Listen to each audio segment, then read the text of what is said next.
Okay, so we're going to go ahead and get started.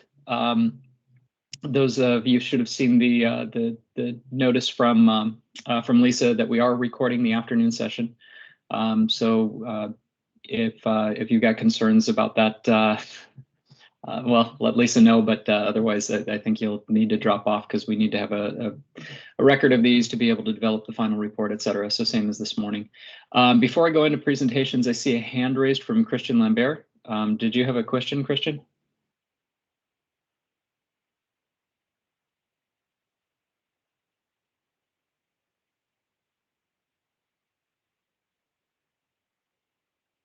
Christian, if you're speaking, you might be on mute.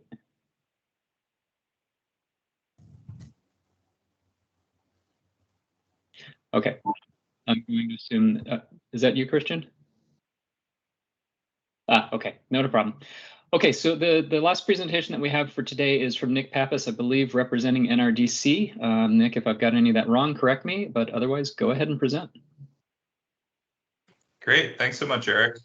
Yeah, Nick Pappas here on behalf of NRDC. Happy to be rejoining you all this afternoon for this workshop. Let me just see if I can get my windows aligned to share my screen. Give me just a moment here.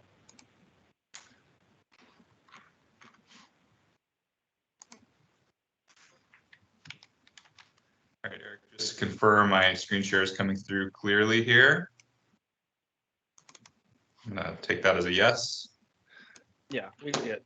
Yes, it is. Thank you. All right, great. All right.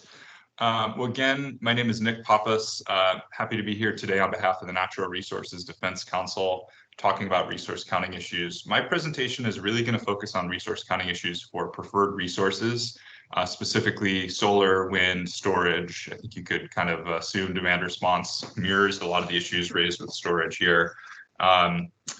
And I'm going to talk through a few compliance examples and try to illustrate some of the policy trade-offs as we think about how to develop this structure, both in time and in space. So in time, thinking about the granularity in the structure and how that is sort of inextricably linked with how we count resources.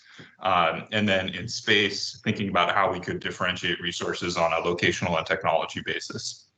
I don't think any of the themes that I'm introducing here are new. We've had lots of discussion around these issues already today and in the prior workshops, but I'll try to articulate these issues in what I hope is a very sort of tangible, real way for folks who are thinking about what does this mean for my specific portfolio compliance or my specific resource or other policy outcomes we might want to think about, whether it's environment, cost, reliability, et cetera, et cetera. So standard disclaimer, I think as others have shared, this presentation is really offered in the spirit of policy development. Positions and, implicit or explicit in this deck can certainly change as we lead into formal comments and decisions, but really, again, share this in the spirit of trying to get the community together around specific policy design questions and getting closer to a structural and resource counting approach that we all can get behind.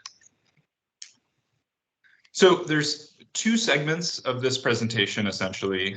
The first segment of the presentation is going to focus on the time question. So how do we count resources from a time granularity perspective? There's been a lot of discussion of month versus season, hourly versus slices. Great discussion already today about how any decisions therein create sort of questions and challenges, specifically for storage resources that may sort of float between hours or have different characteristics. I'm going to make what I think is a compelling case. I hope you all will think is a compelling case for why 1 hour really improves outcomes for storage and variable energy resources through the lens of a LSC compliance example. The second segment is resource-specific exceedance and benefits. So this is going to be looking at the location question and how we can think about differentiating resources by location in the context of using the exceedance methodology. I want to flag, there's been some discussion today of a few key resource counting issues for preferred resources that I'm not planning to touch on. I'm not taking any kind of position or providing insight on in this deck. And that's, what's the right exceedance parameter? How do we think about deliverability of resources from a transmission perspective? And you could kind of couple that with a curtailment question. And then third, specifically, how do we treat hybrid resources? I think these are all really important questions. I haven't attempted to tackle those here. I'm hoping these will come up more in the next workshop as we kind of get closer and closer to consensus is probably too strong of a word, but some shared vision of how this could come together. So a few takeaways, a few themes that are going to come through in this presentation from my view. These are kind of increasingly, I don't want to say obvious, but increasingly compelling themes that I'm seeing as we get deeper into the discussion. So one is that resource counting and structural design are inextricably linked. Whether we choose slices, hours, months, seasons, that's going to have really dramatic and sort of outsized. That's almost a core question of resource counting is what is the structure around which we're counting? The second is that hourly accounting improves reliability precision, reduces barriers for preferred resource participation in counting, and I think this is one that I really want to drive home today, reduces compliance costs for LSEs. Even if you have some additional administrative costs, they're going to be dramatically outweighed by the additional compliance costs. Third is that resource-specific exceedance will help align LSE and developer incentives with reliability. As I mentioned before, we really want to give folks credit if they spend the extra money on a tracking system or a great solar or wind site. If someone builds offshore wind, let's give them the great profile that comes with that resource. And then fourth, and this is going to be sort of woven throughout the presentation, is yes, there are some technical complexities to doing these things at a more granular level, but we're not really talking about rocket science here. We're talking about, frankly, relatively intro-level data science that I think through the collective wisdom of the energy community, we can probably figure out a way to tackle. And I'm gonna share some very specific kind of examples and recommendations on how to execute some of these things in a way that hopefully will demystify what I think is this perception that there's an insurmountable complexity to, for example, doing resource-specific exceedance or hourly accounting. So this first segment is going to be a compliance thought exercise around hourly versus multi-hour slices. Excuse me, and I'm going to look at 1 hour, 2 hour, 4 hour, and then a 4 hour with netting. And when I say netting, netting really just means treating renewables like 1 hour resources. So as I've said, there's really an inextricable link between structural design and resource counting. And I'm going to go through that sort of structure by structure and really demonstrate what that looks like. And the fundamental way that I'm going to look at that is thinking about a very specific LSE, taking an LSE with a 1,000 megawatt peak compliance obligation, and then looking at their specific preferred resource portfolio. Let's assume they don't really have that much ability to add new storage, new solar, no new wind in that specific year. This is a kind of multi-year thing. So really, they've got their renewable portfolio, they've got their compliance obligation.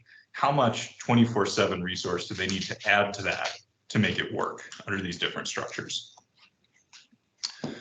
And I'm just going to make this assumption. I think this is probably a true assumption for every LSE. Certainly, from my perspective, a good policy goal is that that LSE really wants to minimize how much natural gas it's showing as RA in its portfolio. Any additional megawatt of natural gas has some negative impacts. It's expensive, it costs a lot of money to pay a natural gas resource to be available. We've seen that in RA pricing over the last couple of years. Spending that money on a gas resource means you're not spending it on putting new steel in the ground for solar, wind, storage, maybe access to demand response, or any other number of kind of good expenditures of those funds. And then finally, and I think this one we could kind of debate how directly this impact is, but certainly indirectly, it increases the likelihood that that shown gas resource could operate.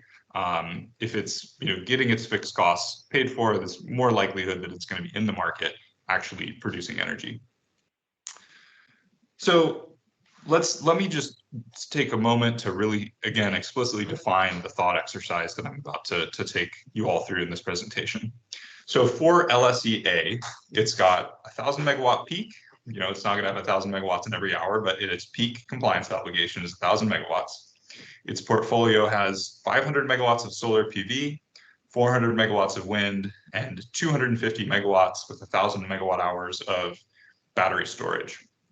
There's been a lot of discussion today about hybrids, whether duration is the right terminology. I'm not going to tackle that here. I think those are all good questions, but let's just assume for the purposes of this exercise, I'm not linking a 250 megawatts, 1,000 megawatt hour with being a 4-hour resource. It's able to float across hours, somewhat flexibly, just as it does kind of in real market operation here. So let's think about the first compliance framework. So this is what essentially is very similar, I think, to what Edison presented 2 weeks ago, which is a monthly hourly framework. So what you're looking at here as a graphic is one representative day from May through October. And each of these lines here is essentially, you know, May hour 1, May hour 3, et cetera, et cetera. The blue line is the compliance obligation. So it's just assume this is load plus whatever PRM or however we want to structure that. Green is what we expect from their wind portfolio. This is based on a 75% exceedance, although the exceedance parameter isn't really going to influence the, you know, kind of logical outcome here. Solar is yellow. And then you only see it in some months. I hope the color is coming through clearly on the screen share, but this gray is where batteries are filling in from both a capacity and energy standpoint to meet those resource needs. So in the model that I developed, which I think is very similar to the tools we've seen from PG&E and Edison, although I want to give them credit, theirs are much more sophisticated tools than this. Essentially, I required this portfolio to balance. And to get it to balance on a hourly capacity basis and on what is essentially a daily energy balance, you effectively got to top that resource up with some 24/7 resources. And I think we can all acknowledge that the vast majority of, you know, quote 24/7 resources today, for better or worse, are natural gas. So under this 1-hour structure, this preferred resource portfolio is essentially able to meet about 372 megawatts of this LSE's 1,000 megawatt peak. And you have to top it up with 628 megawatts of 24/7 resources. I want to put a pin in that number, 628 megawatts. It's going to be critical as we continue through here. Excuse me.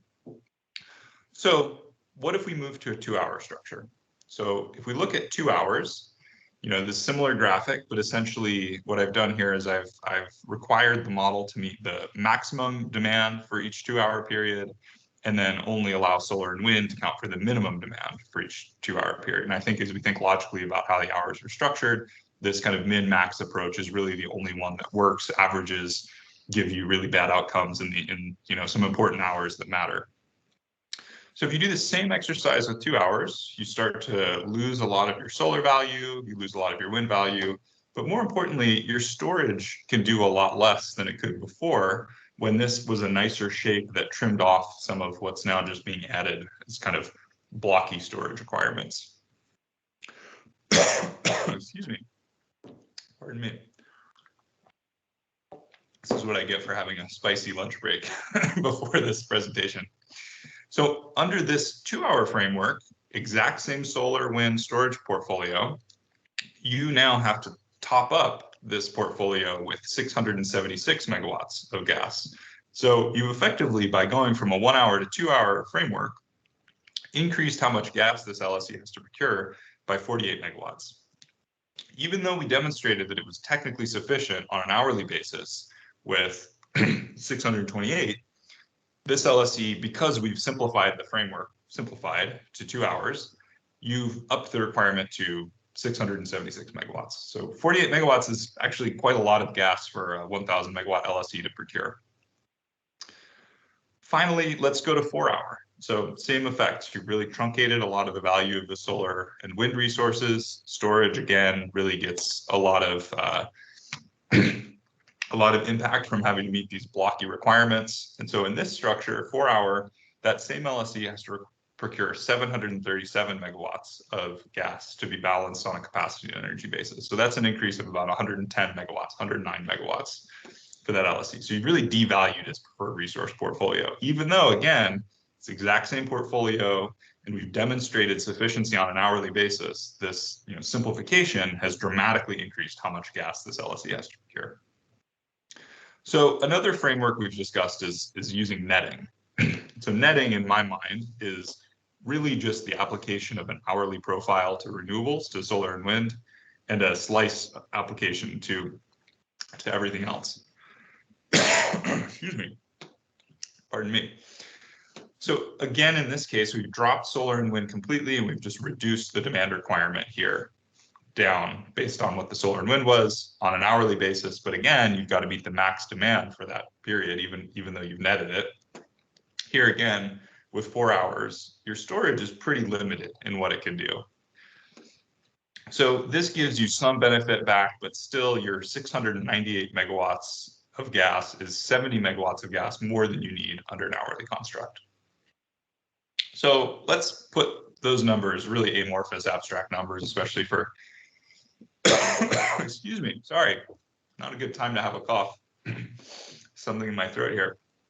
I wanted to apply just some really back of the envelope dollar figures to what I would consider there to be pretty sizable over procurement. So again, we're talking about a 1,000 megawatt peak demand LSE, or peak demand plus PRM LSE. I think would be considered sort of roughly a mid-sized LSE in California. And so you can see through each of these constructs, whether it's 1 hour, 2 hour, 4 hour netting, or just 4 hour, how much the portfolio shifts from emitting resources, this is how much gas you need, to non-emitting resources. I want to say again, this is the exact same set of preferred resources. It's just value is reduced based on how we've counted it. So if you think about adding, let's say 50 to 100 megawatts of gas, if you apply $6.66 per kilowatt month value to that RA that the LSE has to procure, you're increasing that LSE's annual RA costs from about $4 to $9 million to procure this additional gas that, again, we've demonstrated technically is not necessary on an hourly basis, but is perhaps necessary if we make this simplification. And that's really significant in terms of diverting funds from other RA investments LSEs could make into actually reducing emissions on the grid. It's also, excuse me,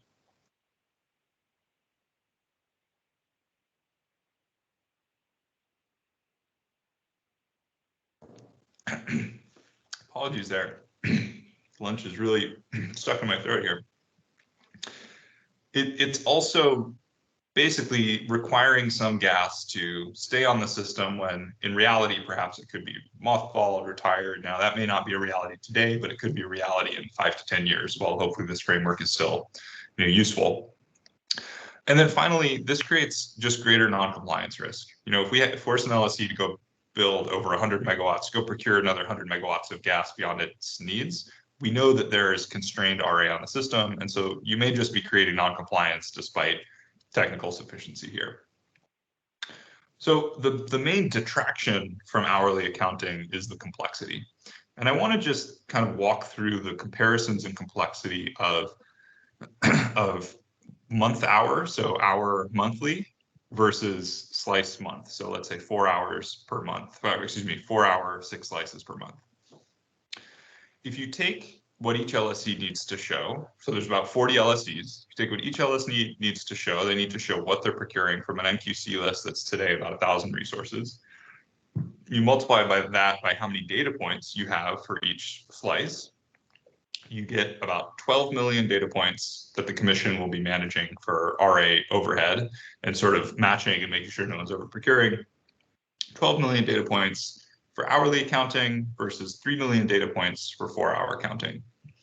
Now, I don't want to suggest that it wouldn't be possible to have humans do this exercise, but I think no matter what we're doing with 12 million or 3 million data points, more likely than not, we're developing some algorithmic tools to both check and fulfill all of the forms, paperwork, CSV files that go along with this. So no matter what we do, this is something a computer is going to handle. And whether a computer is dealing with 3 million data points or 12 million data points, I mean, really doesn't matter. Your smartphone could handle either of these data sets.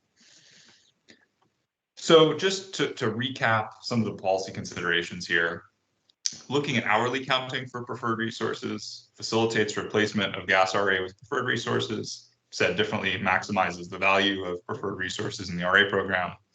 Could avoid on a CAISO wide scale or commission jurisdictional wide scale, perhaps several thousand megawatts of unnecessary compliance obligation that LSEs would probably need to fill with gas.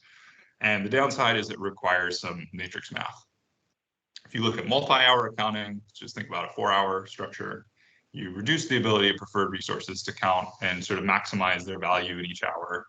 in the RA program, requires showings of resources beyond what we've demonstrated is technically sufficient on an hourly basis, and requires, frankly, still quite a lot of matrix math, but slightly less than you have under an hourly structure. So let me maybe run quickly through the exceedance discussion. Or Eric, do you have thoughts on whether we should go through this before we take questions?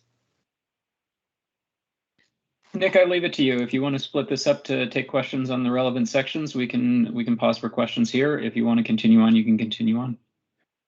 Why don't I tackle the exceedance? I think it'll be quick, and can just take it all together if that works. Very good. Go ahead. So the second piece is, again, there's been a lot of discussion around, whether it's really complicated to create exceedance profiles for specific resources, or sort of how much complexity and involvement it would take, whether it's worth it, how we differentiate. There's been some good discussion of this already today. So I would posit that, as I've said, there's a lot of value in letting resources differentiate by geography, location. We know that basically solar and wind resource value is going to change a lot based on where those resources are located, how they're structured, et cetera. And I think we should let LSCs and developers utilize that in the RA program. Let's give credit for that value. So I think what I want to really emphasize with this segment of the presentation is how we could get there. There's been a lot of kind of hesitation around this. And I want to say, even if it's a little bit complicated to get there, it's really worth it to align incentives and also reduce errors by simplification. When I say errors by simplification, I mean assuming that all solar produces based on one single profile is going to create just issues with how we think about reliability on a larger scale. So just a quick refresher of what exceedance is. Folks saw this in my presentation 2 weeks ago, but exceedance is effectively taking a lot of different samples of solar and wind profiles, or any resource profile, and then determining, sort of what is the confidence level, the frequency with which we can expect that resource to produce up to a certain amount of production. So this is looking at a solar profile for September at 75% exceedance, which essentially means only, the resource only produces less than this dashed black line, 25% or less of observations in September. As I also discussed a couple of weeks ago, there's a lot of differentiation in profiles based on location. This is really true for wind, but I think there's also a lot of truth in this for solar as we think about tracking systems, location, cloud cover, et cetera, et cetera. So what I want to go through here is very quickly, how would we actually do resource-specific profiles? So there's really just 3 steps here. And I want to contrast this with the ELCC calculations, which is, basically orders of magnitude more complicated as you try to differentiate it by resource type, month, location, et cetera, et cetera. So the first step in determining resource-specific exceedance is to source data for that resource. Now, for resources that exist today, it shouldn't be particularly difficult to get historical output data on an hourly basis, or perhaps even on a 5-minute basis as the kind of foundational input to the exceedance analysis. For the vast majority of RA resources that this applies to, though, I think a lot of them are going to be coming online in the next couple of years, and they're going to be effectively new resources. And for new resources, we need to think about some simulated data that can support how we think about their exceedance profiles. The second step is just to load that data into literally any statistical program and write a couple lines of code and hit go and come out with month-hour pairs or whatever pairing you want to do. I'm going to show this in more detail in a couple slides. And then finally, this is probably the most complex part, is to get your resource-specific exceedance value sort of approved and into the compliance framework. And there's a lot of different ways we could do this, but I'll put forth a relatively simple way where LSCs and developers could essentially do this exercise themselves and attest to the sort of use of standardized tools and assumptions to get hopefully a high integrity, high veracity exceedance profiles. So the first step, and I'm just going to discuss here the modeled approach. I think with historical data, it's pretty obvious. But for modeled resources, essentially we can use either public tools like NREL System Advisor Model, or perhaps there's some other industry standard modeling approaches for solar and wind resources. With this data, you populate the location and some of the other technical parameters of the resource, and then the NREL tool will essentially simulate what is the expected output from that resource on an hourly basis. So that really is quite easy and can also be done sort of in an automated batch basis. But let's say you're an LSE with 10 solar projects and 5 wind projects. Even if you did this manually, it would probably take you at most a few days to get production profiles for these resources. So the second step, this is really going to depend on your modeling tool, but really exceedance is not a mathematically complex thing at all. It's an extremely straightforward statistical exercise. What I've shown here is how you can do this in the program R, which is a popular academic data analysis software, and you can basically get exceedance values in and out of R in less than 10 lines of code, and it will take your computer far less than a second to calculate this. So really want to contrast this with ELCC, which would be probably 15 slides to explain this step. It's extremely easy to do with exceedance. And then finally, again, I think this is where there's probably the most administrative challenge is how do we get these resource-specific exceedance values sort of verified and approved for the process? So I personally think having LSEs and developers do this and attest to the method and approach they use would be a pretty reasonable approach. And this could be sort of tested against commission benchmarks to ensure that we're not getting totally wrong answers here. But if that's the case, then I think all you would need to do as an LSE is load into one tab of your RA worksheet, load the month-hour exceedance profiles, put in the resource name, and then in your compliance worksheet, plug in the same information. So your resource name, and then how many megawatts of nameplate capacity are you using, and you can get that to effectively auto-populate your hours or your slices. And I think that's effectively the approach that I've done in my model, except you would just have more than one solar profile. And similarly, I think that's the approach that PG&E and Edison did. But again, you would have solar 1, solar 2, solar 3, however many resources you have. I'm gonna, I think, skip over this. Actually, let me touch on this quickly. If we didn't want developers and LSEs to be developing their own profiles, the alternate to this, if we wanted commission staff to be doing it, I think the approach would be offering very specific technical criteria on location, technology type, et cetera, to the commission in a standardized format, and then having energy division staff use some standard tools, like there's actually existing tools in Python to use with the system advisor model that you run and essentially batch process a lot of different resource types. We're going to have to, think through the trade-offs of kind of which of these is in reality administratively feasible. I think there's certainly a ramp up in complexity for both energy division staff and LSE developers regardless, but I think when you spend a few $1 billion on resources, not spending maybe a couple $100,000 on getting it right might be not money well spent, not savings well spent in my mind. And then finally, which models should be permitted? I did not consult anybody in the industry on this in the making of this deck. I wish I'd had time for that. I chose NREL's system advisor model because it's a tool I'm familiar with, but I'm sure there are many industry standard approaches for renewable production forecasts that folks could point to and use. And there's probably a very worthwhile discussion on kind of what's the appropriate tool or set of tools that could be used here. I think ensuring these tools sort of do truly account for good and bad days in the modeling is really essential to the exceedance exercise.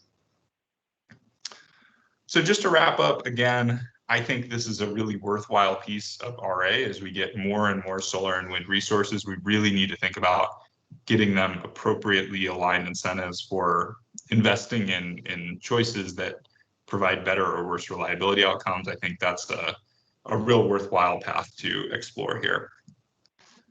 So I think with that, I'll leave it. If folks want to take a look in the deck, there's sort of single month examples of the resource counting exercise I went through earlier. But with that, I'll just pause and see. Looks like we've got a few folks in the queue for questions. So I'll start Yeah, with Matt. I saw your hand go up quickly. First there, Matt, if you want to start. Oh, sure. Yeah. Hey, Nick, can you hear me? So just one quick observation on sort of the second half of the deck, and then I have more detailed comments on the first part of the deck. But I mean, I think you rightly pointed out that exceedance can be a lot simpler than ELCC. And I don't want to get into an extended debate on the merits of ELCC. I kind of like it. It seems like we've decided to get rid of it.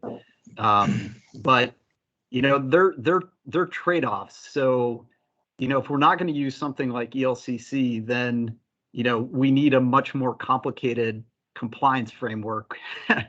And, you know, everything that we've been discussing in these workshops is, you know, from a compliance standpoint, is significantly more complicated than sort of the status quo. So, you know, I just sort of want to highlight that, yes, we can have much simpler counting, but you know, then we're going to have a more complicated compliance framework, or, you know, other aspects of RA might be more complicated. But I really wanted to comment on the first part of your presentation, because you seem to be suggesting that there was some kind of free lunch, that somehow the solar and the wind and the storage, you know, should be counted more, could be counted more. Just, you know, if the slices and the exceedances were defined in a certain way. And I guess my concern about that is, you know, and it's part of the frustration of these workshops and developing slice of day is, you know, there are at least 3 degrees of freedom, right? You can define the slices and seasons, then you can choose the resource counting, and you can also choose the PRM, which we haven't discussed yet. You know, and at the end of the day, those three things together need to ensure reliability. So like take your hypothetical of 1,000 megawatt load with certain renewables and storage. Suppose that's the entire system. That's just this one LSC. You know, with that portfolio, there's a certain amount of gas that LSC would have to procure to meet something like a 1 in 10 reliability standard. I mean, in your hypothetical framework where gas is sort of the residual resource. So it's almost like, to me, it seems like we should almost be thinking about your analysis backwards. Like, how do we define the planning reserve, you know, conditional on a set of slices? How do we define the planning reserve margins and the resource counting rules, you know, so that we ensure that enough gas is procured so that the system is reliable? And it seems like some of that sort of gets obscured, or maybe I'm not completely understanding the analysis, because it seems like you're applying the exact same exceedances to the different slices. And, you know, I don't think you get into this directly, but kind of suggesting that the PRM should be the same. But I think all 3 pieces of a slice a day proposal are sort of interdependent, and I'm not sure you can sort of nail down 1 or 2 without you know, sort of considering how all 3 interrelate. Anyway, yeah. I frankly, I think all of the points you made are completely correct. And so what I want to share is, when I teed up this example, I really struggled with the too many degrees of freedom problem, right? And so I thought about, what if you hold 2 degrees of freedom constant? You hold the PRM constant, you hold the exceedance constant. In reality, yes, the PRM is gonna change to some degree with this. But let's just assume the PRM and exceedance values have been fixed. Let's strictly look at hourly, 2 hour, 4 hour. And I think what I was trying to demonstrate there is that if you just look at that degree of freedom, you lose a lot of precision and value moving from 1 to 2 hours, 2 to 4 hours, and you gain very little in return. yes, you're going to have to define your PRM following, sort of the determination of these structural rules, but you lose a lot of precision and value that could come in, frankly, key hours if you start aggregating. So I think your point is absolutely correct. We're going to need to define the exceedance value parameter, the PR and the PRM as part of this, but strictly holding those constant and looking at the structural question, you strictly, regardless of what the PRM and regardless of what the exceedance values are, you strictly lose value going to 2 and 4 hours. Yeah, so I think that's what I was hoping to demonstrate there. Okay, and I'm probably being dense about this, but that's not obvious to me, because I don't think you've demonstrated, that the portfolios in sort of your 4, I think they're 4 hypotheticals, are equally reliable, and almost by definition they can't be. I mean, some of them have a lot more capacity than others. So I think the question is really, what is the right portfolio? What is the portfolio that sort of achieves our target reliability, and how do we incent that? Yeah, Matt, I think that's right. And but what I want to flag here is sort of flipping that point around a little bit. If you have the exact same baseline portfolio of 500 megawatts of solar and 400 megawatts of wind and this 1,000 megawatt hours of storage, you shouldn't get a dramatically different need for 24/7 resources based on 1 hour, 2 hour, 4 hour, right? Like the reliability need for this portfolio, it should require the same amount of 24/7 resources based on this fixed portfolio, regardless of the structure you choose, right? I agree completely. So but where I'm coming from is I don't know which of your 4 hypotheticals is actually correct. And so, yeah, I just sort of back to what we were talking about a few minutes ago. I do think that, we can't choose an exceedance, choose a PRM, and then the free parameter is how many slices we have, and we right. choose the slicing that leads to the lowest amount of gas. Yeah, no, obviously, yeah, Matt. I mean, what I'm saying is let's get past the slice discussion so that we can have the real conversation about PRM and exceedance. Yes. Right. Let's get past the need for thinking about slices just truncating value arbitrarily, and move on to how do we lever the PRM or exceedance parameter to get to the right amount.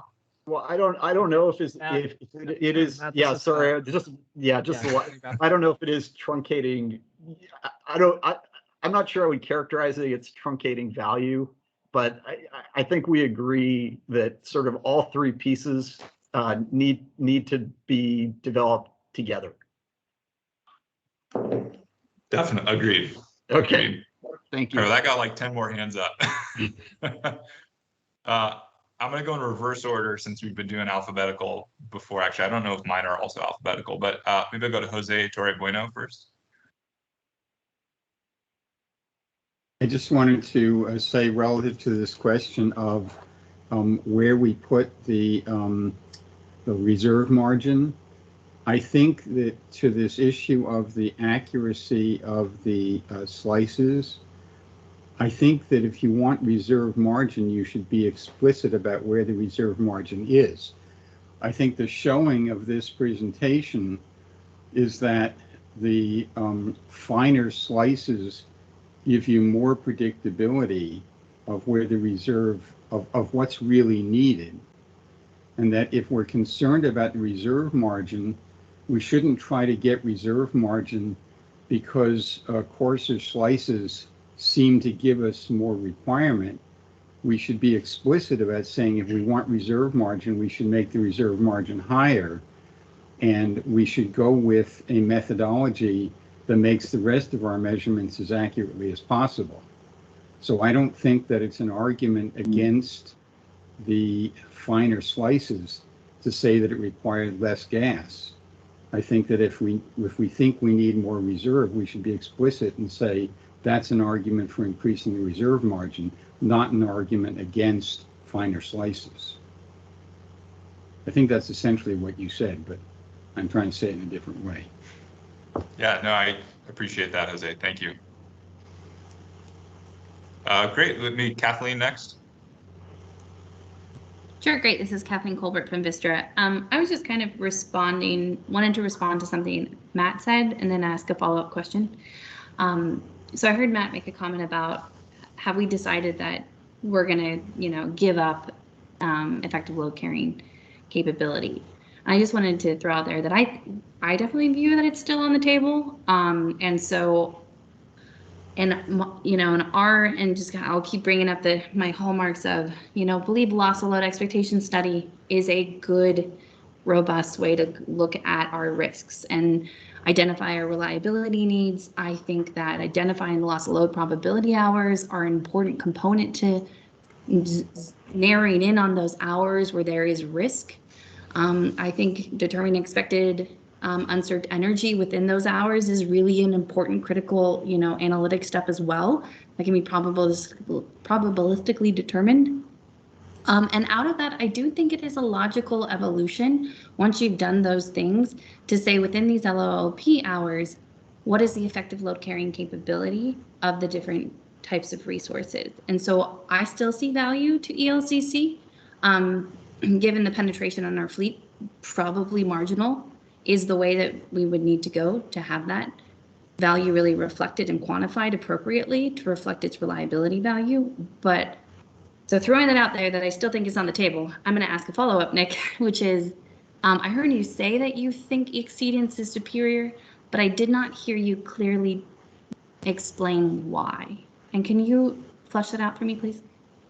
Yeah, definitely, Kathleen. So I don't have the slides here. I gave a presentation on this in the first workshop, but I think really the crux of this is that if we're going to do an exceedance an ELCC analysis for every hour in here, I think Astrape is going to need to hire a few new team members. We've had a long history of having trouble creating multiple dimensions of ELCC because each one requires an additional, let's say if you want to go from annual to monthly ELCCs, you've multiplied the number of ELCC analytical exercises by 12, and each one of those is non-trivial in terms of kind of computing scale. It's kind of this counterfactual of LOLE with these two resource sets that has to be calibrated. If you start doing it by, wind location, you're multiplying the same 12 months by however many locations you have. So I don't think ELCC conceptually is designed to give you hourly information. It could. It's a really, I think, dramatic exercise to use ELCC as the approach to that. But I'm curious if folks who are more involved in the ELCC studies could speak to this, because I have not been personally involved in those. But my understanding is each output takes a lot of effort to get out. I'm happy to hear feedback on that as well. I will say that, there's different choices that can be made in an LOLE study, right? Do you just do a daily value? And I think I keep emphasizing hourly is really important for us, because that's the hourly assessment and needs is our concern that we're discussing around. Once you have it on an hourly basis, you've identified the hours, and then you can analyze. You could bucket them any way you want it, right? You mentioned monthly, you could do seasonal. It's very flexible once you have the days and hours, the hours within 8,760 identified of risk. Could I just, Kathleen, ask if I'm understanding, if we're talking about the same thing? So I understand an ELCC analysis as you run perfectly reliable to your desirable reliability portfolio, take out 100 megawatts of gas, put in X megawatts of solar, calibrate that until they match reliability. Are we talking about the same kind of ELCC analysis? Because that just gives you one data point, as I understand it, even if it looks at the whole year. Yeah, and I think you, Nick, so we are not talking, my experience with ELCC in the nitty gritty of the model is not within what California does. So I will emphasize that if you're really only thinking about what California does, then I'd have to look into the belly of the beast myself. I was pretty deeply involved in PJM's ELCC approach, and in that effort, they looked at a few different approaches, not just taking out the resources, but also looking at, I think, the load side. And I can go back in and look at that in more detail. But another important thing from the way that that modeling was done, and I will emphasize, it was done by the ISO RTO equivalent. So there was maybe some more, manpower. You mentioned resources. But it did start with, it analyzed every single hour, 8,760 hours. And within those hours, the loss of load probability hours. So the hours that had a risk of an LOL, that was like a fundamental part of getting to a point where the ELCCs were then determined. And so I think that is this is a fairly new study. I think this was done in the last couple of years to support their efforts to transition to an ELCC across like all use limited resources. And I'm not opining on the merits of it. I'm just trying to answer that there are different methods of going about performing these studies. And so I think that delving into it and still considering it on the table with the knowledge that it has that greater flexibility when you do look at all the hours as a part of it has merit. Got it. Thanks, Kathleen. Yeah, and I like I said, I'm not an expert on this. I would welcome if someone wants to bring forth the kind of hourly ELCC proposal. Would love to see that and talk about it, but I don't have the expertise to do that. So I'll maybe defer to someone else wanting to put that structure together. And Nick, before we move on, can I just clarify? The approach does result in a single marginal ELCC or average ELCC value. Right. It just evaluates it across the hours within the modeling that have that risk, just to clarify.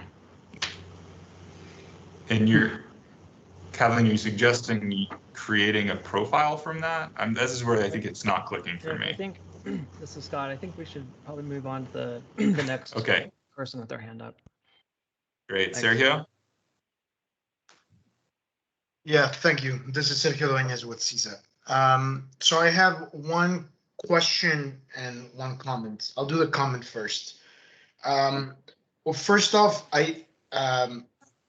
my understanding of ELCC is quite different. The way I would sort of talk about ELCC is a measure of overlap. It's a measure of coincidence. It tells you how much an asset's output coincides with the moments of loss of load expectation, or the hours with the highest loss of load probability. You can see it either way. It's mathematically, it's really the same. When we talk about an hourly ELCC study, or a study that looks at every single hour, what we're saying there is that we're not only focusing on a subset of hours with a positive loss of load probability, or a non-zero loss of load probability. It means we're evaluating the asset across every single hour. That will give us a quote unquote better idea of the ELCC of an asset, but it will still fail to tell us when the asset generates or not. It will give us a value that does not relate to a specific condition, either a day, a month, or an hour, right? In that sense, that's fairly different from what could work in a slice of day proposal, be it hourly or not. Now, I think some of the comments from, I believe it was Calpine before, noted like, well, but we need to think about what slices, what exceedance we use, what PRM we use. And that's totally right. But really, as we've seen in conversations from SE and PG&E, the biggest risk of undercounting or overcounting comes from lack of granularity, be it from seasons or slices. If we do hourly slices on a monthly basis doing exceedance, that will tell us what we can expect from an asset in an hourly basis. ELCC couldn't do this. It will give us a percentage that then you can apply to installed capacity, but it's an abstraction. It's not a reflection of what we expect in every hour. So with that comment, my question is, we know that there is a correlation between the output of renewable resources and load, right? Because they're both correlated to weather. So a question that I'd like to throw to Nick and everyone here is, how do we address that correlation? Should we assume, for example, a similar forecast for load and output, and take into account the potential risks of that forecast in the PRM? So for example, we use 1 in 2 load and 50% exceedance. Both of those are mathematically the same. We use those values, but because those are not that conservative, we have a PRM that is higher than 15, at least in peak hours. That's something that we've been thinking of, and I'd love to hear your take on that. Thank you. Great, Sergio, thank you. And I would endorse your comment on ELCC as being consistent with my understanding as well. I think you raise a great point. I think there's 2 limitations on exceedance that really merit some more analysis as we move this forward. The first one is, I think your question is really the covariance, right? The covariance of load and particularly solar, but also wind, right? Like how much, if we do a 75% exceedance, where do those 25% of hours fall? Do those 25% of hours fall on low load days, high load days, low load hours, high load hours?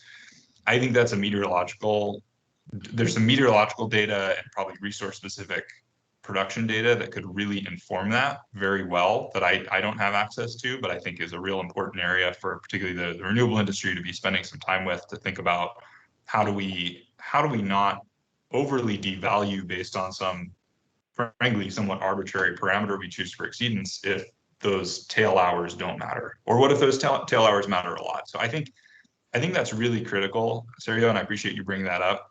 I want to raise one kind of related issue that I think needs more analysis, and I'm contemplating bringing this forward for the next workshop, which is the hour by hour exceedance may give you a very different picture than you might get if you looked at sort of cumulative energy production through a day on an exceedance value. I think this gets to Tom's earlier comment about resource specific versus portfolio specific. There's a similar statistical dynamic if you look at the P75 for each individual hour versus the P75 cumulative for the day.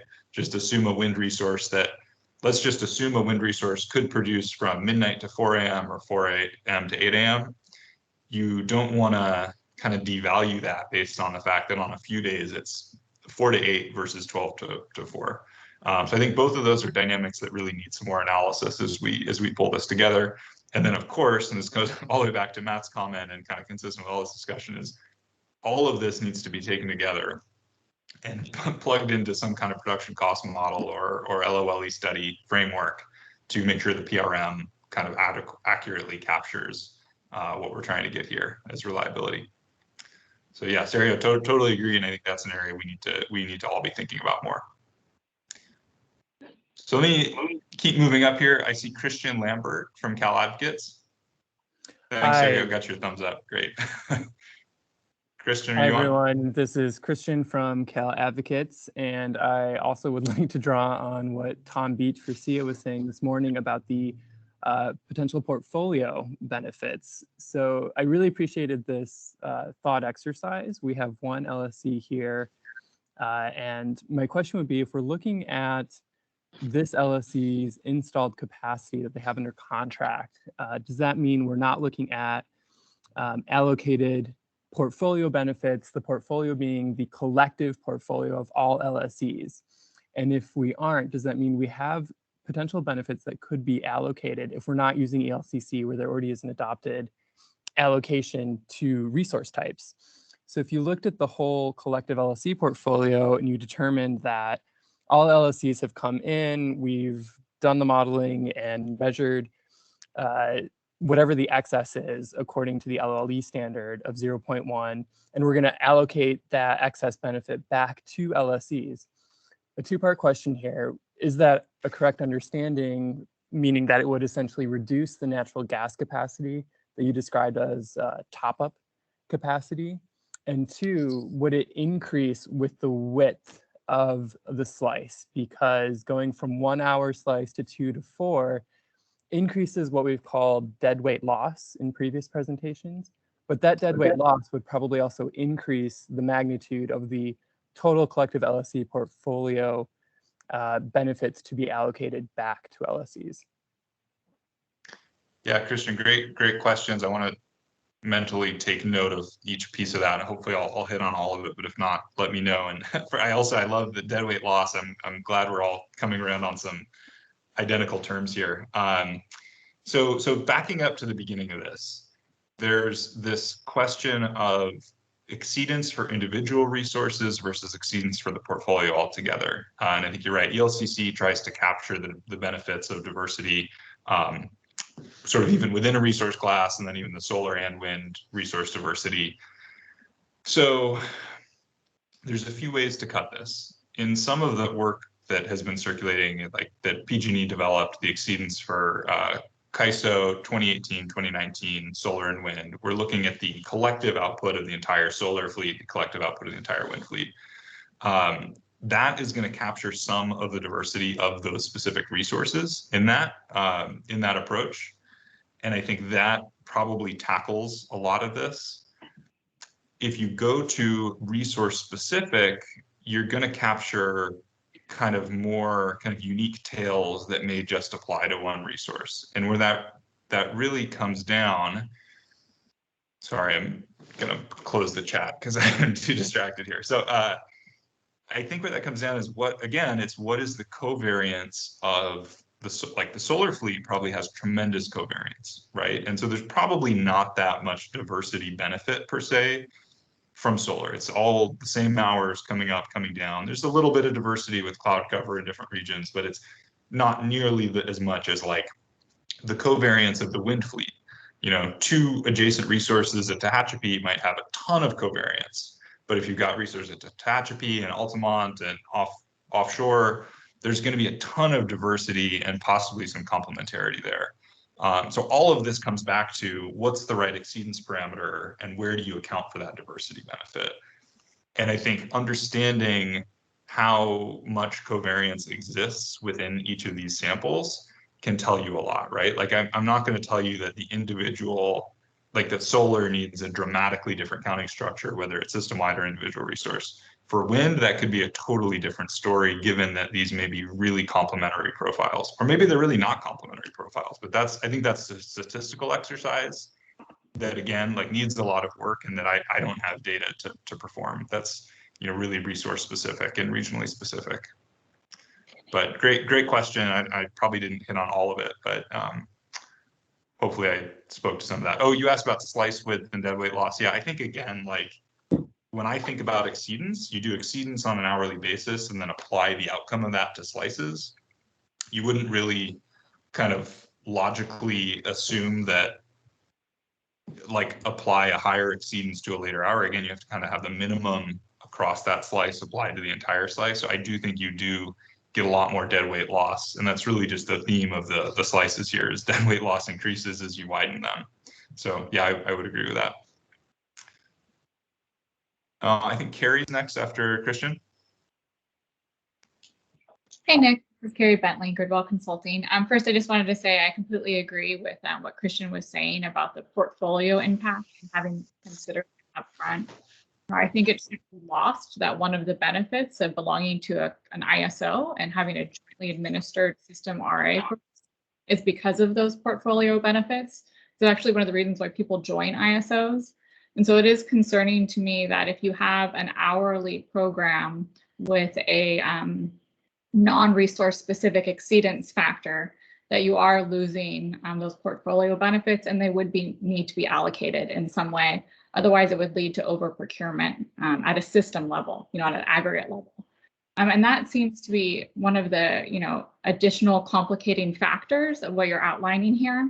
And I think that gets to the second part. You know, you talked about the administrative burden, but in my mind, that didn't capture the contractual burden. And I know you've worked a lot with CCAs. And to me, if we had 3 IOUs, this might be workable. But what are your thoughts as someone who has so much experience with, you know, these smaller LSCs, of them having to go out and not just, you know, administratively demonstrate their portfolio, but actually go out in a bilateral market, and, you know, LSCs plus on one side and a ton of small suppliers on the other, and actually try and contract for this hourly portfolio? Like, do you think that's feasible, or do you think you would need some sort of additional mechanism on top of the algorithm you proposed? Hey, good question, Carrie. I'm going to hold off on speaking for the CCAs. Maybe Eric will want to jump in. But I think there is a real question of what does it mean? Are we trying to buy 288 products for each showing? And I don't really see that as the framework that's being proposed. You know, what Edison proposed is you're showing a set of resources for the month, and then we're running a portfolio test on those resources. And I think what that portfolio test shows is what are the hours of constraint, just like in a sort of much more clunky way, the MCC test attempts to capture as a sort of portfolio test. So I certainly hope that we don't go to a place where LSEs are like worried that they've bought too much 24/7 resource at noon and they are trying to frantically resell that and the idea of perfect optimization, because I don't think that's a reality. I think what folks are going to need to buy to is buy to the constraints, right? Buy to the constrained hours, buy to the constrained energy requirement. So I guess I'm not seeing this as creating a super complex product list folks are chasing after. I'm seeing this as a portfolio test for folks to pursue as they try to procure a balanced portfolio. Yeah, I think I think you're grossly underestimating how complicated this would be when you take into account the portfolio effects that Christian was just speaking of. Because if I'm a small LSE and I'm trying to procure to my constraint, that could be different than the total system constraint at the time. You know, my peak hour could be different from my peak need. And then, you know, the way it works really is, you know, an asset has to recover their fixed costs for the entire year. So when you start having to procure in smaller and smaller buckets, you naturally end up with all these added transaction costs. And I think that's something else that's missing when you start talking about administrative burden, is the flip side to that is increased transaction costs. So if there's any way to simplify the product of this, I think I completely am sold on your idea that we need to support reliability in each hour. And I think you've demonstrated that, but I still don't think that we've come up with as a group a transactable product that won't kind of lead to the collapse of RA program and the flee of generators from California. So I know you said you might present at the next workshop. If you could think about the transactability, I think that would help everyone a lot. Thanks. Yeah, thanks, Carrie. And just so I understand, I think, again, kind of riffing off the Edison approach, they're not proposing to change the must-offer obligations, as I understand it. It's really you're buying the RA capability from a resource, perhaps a share of a resource's ability. I'm not, and I don't want to belabor this too much, but I'm struggling to see what new contractual requirements or transactability issues arise, particularly in contrast to today, where you're just buying for one peak hour. You're essentially getting that same product, just running an analysis on it, kind of running a modeled analysis on your portfolio. Yeah, so you have that, but you have to layer on what Christian was saying about portfolio effects. So if each LSE procures, as you're saying here, to each individual load, there's going to be an over procurement at the system level. Does that make sense? Yeah, it does. And I think that's part of the PRM exercise, right? Is seeing what kind of aligning the PRM exercise with what we anticipate LSEs will actually show. So using that as LOLE as an input, expected sort of compliance showings as an input, use IRP information as an input. So I think that is the tool we use to try to get to what essentially I think what you're getting at is the kind of non-coincident nature of peak across LSEs. Yeah, it's the non-coincident nature and it's diversity, right? It's resource diversity. As Matt was talking about, you know, you have your 3 layers of freedom, 3 degrees of freedom here. Yeah, it's on both sides. It's on the resource value side, which is what ELCC captures, and then it's on the load, you know, non-coincident nature. Yeah, but I'll stop there. Thanks. Yeah. No, it's all good points. I think hopefully this is a key theme and discussion for our third, or I guess it'll be our 5th and 6th workshops here. I think, Eric, I have you next in the queue. Yeah, and I didn't give you the chance to respond on behalf of CCAs to Carrie's point as well. No, that's fine. So I think transactability is an issue that we've brought up, and in fact, the list of questions that was attached to the agenda, transactability was in there. I know there's been some debate about whether that's this workshop or a future workshop. I think it is something that we need to think about because there is the optimization issue, right? As you've noted here, when you go from a slice to an hour, you can more refine your portfolio to avoid over procurement. But that only works if you can transact the product sufficiently to be able to do it. So it's either the generation or it's the obligation. One of the two needs to be transactable. And frankly, I'm beginning to think, well, not just beginning, but I'm quite a ways along the line of thinking that transacting the obligation may be far easier, and it comes down to a few things. I think one is something that Carrie just mentioned. The generator's looking at it saying, look, I need to recover my rev rec. And if I have to do that hour by hour, that places me at a great amount of risk. And I don't know how much I'm willing to sell this hour for unless I know how much I'm going to sell the other hours for. And so that creates a lot of problems with how they're going to price that. Right now you have monthly. I would also say that I think that LSEs right now can shape their resources to meet their load. That was the whole idea of MCC buckets. I think the problem is the MCC buckets are not reflecting the need any longer, at least not sufficiently. So I think that we need to keep that some way of being able to optimize the portfolio around the needs so that there isn't over procurement going on. And at the same time, providing enough certainty to generators that they can price the product reasonably. So that's my generic answer to that. From a question standpoint, though, Nick, I was wondering, certainly the material you have here, it has a lot of similarities to the SCE option. I won't call it a proposal because they didn't. So the methodology that they had laid forth. Was wondering if you could kind of go through and specifically identify what is different in what you're talking about and what the Edison proposal was. And I'll tell you that the only thing that I've seen so far is the Edison proposal, I think, said to take basically an hourly output from renewable resources, and that is their NQC. And you seem to talk about there's a variety of methodologies to be able to do that. So that seems like a potential difference between the two, but I want to make sure that I'm understanding what the differences are between what you're putting forth here and what Edison had put forth a couple of weeks ago.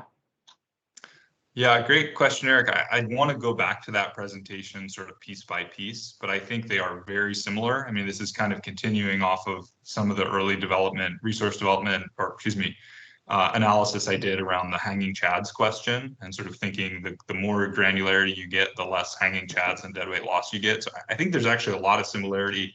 I need to go back and check, but I thought that kind of the Edison hourly renewable counting is pretty similar to the exceedance approach here. So I don't think there's a tremendous amount of difference. I think really the case that I'm trying to make here is that when you flip the script and look at it from a resource counting perspective, the structure matters and hourly is pretty compelling. So I don't recall any other specific differences in mentality here. But okay. Welcome response from the Edison folks too. I don't want to mischaracterize what you all put forth either. Thank you, Nick. Great. I think Dariush is up next.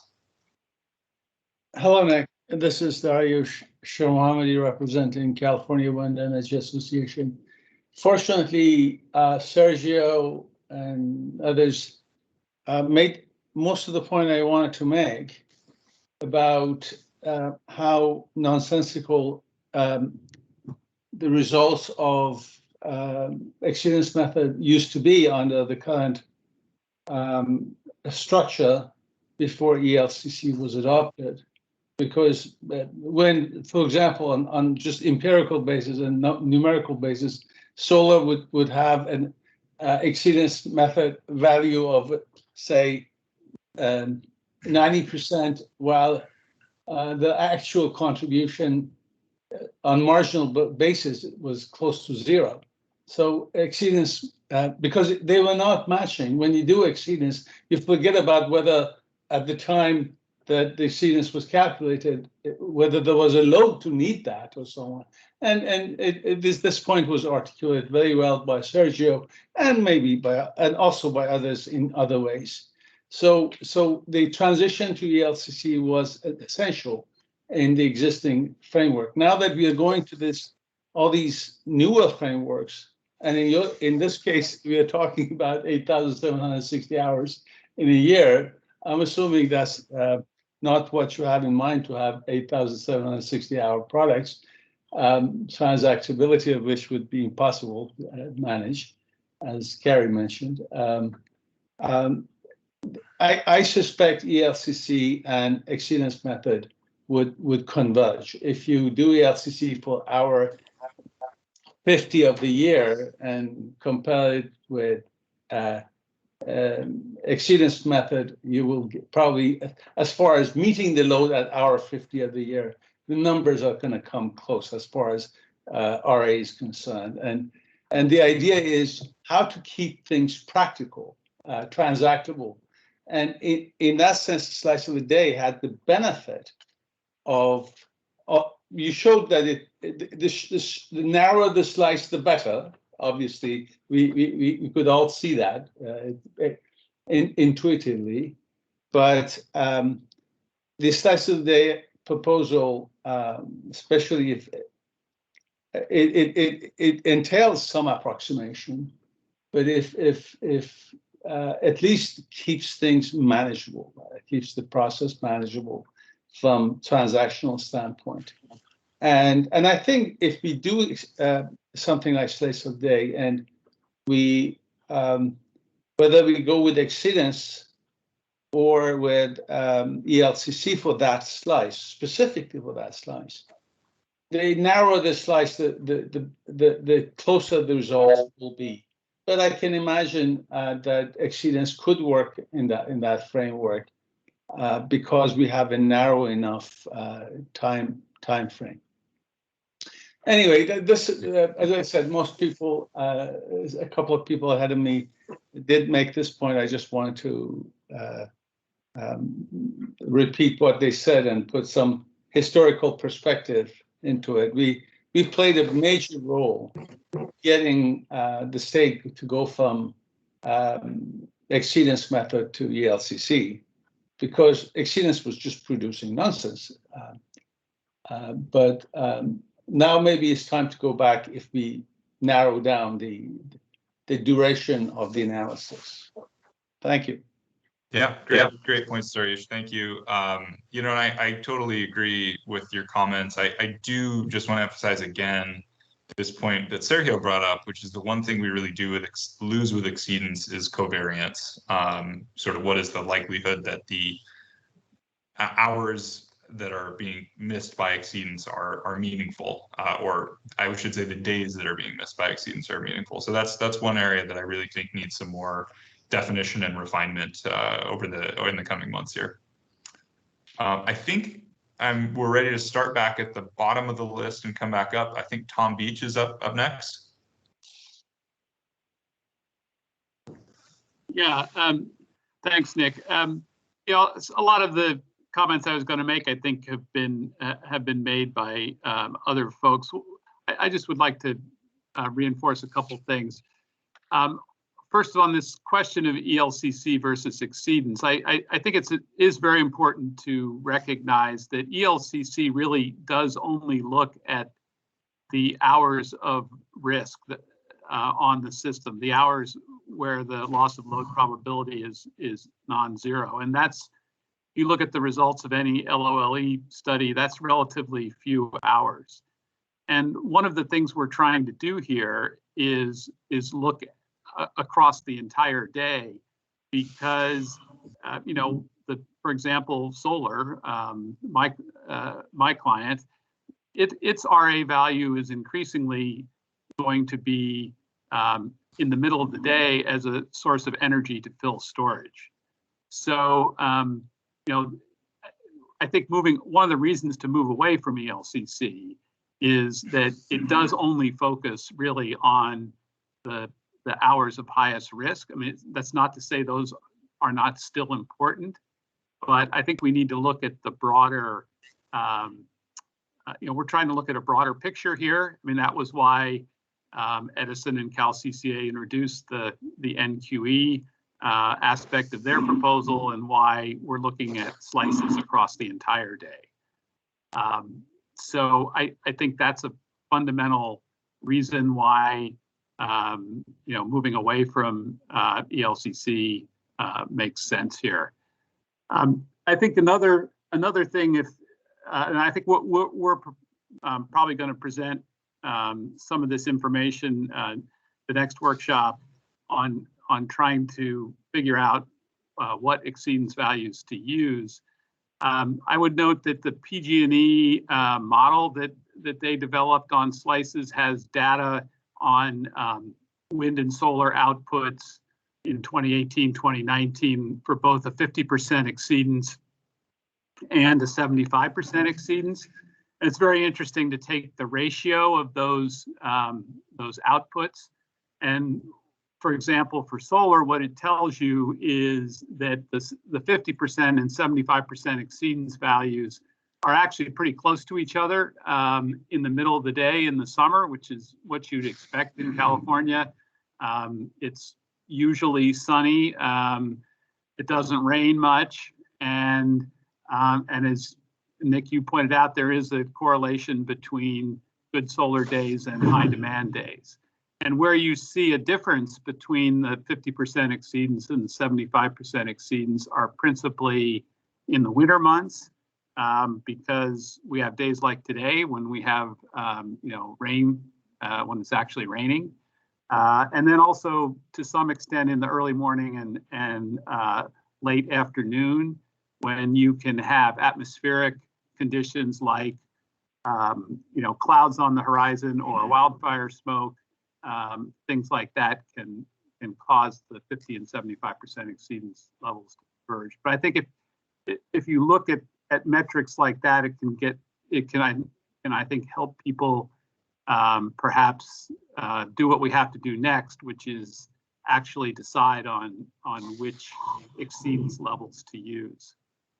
So that might be more a preview of coming attractions than a comment on what's been done today. And finally, I will say that I'm certainly convinced that we need to move to hourly slices. I think that Edison's presentation and Nick's presentation have been very compelling in that regard.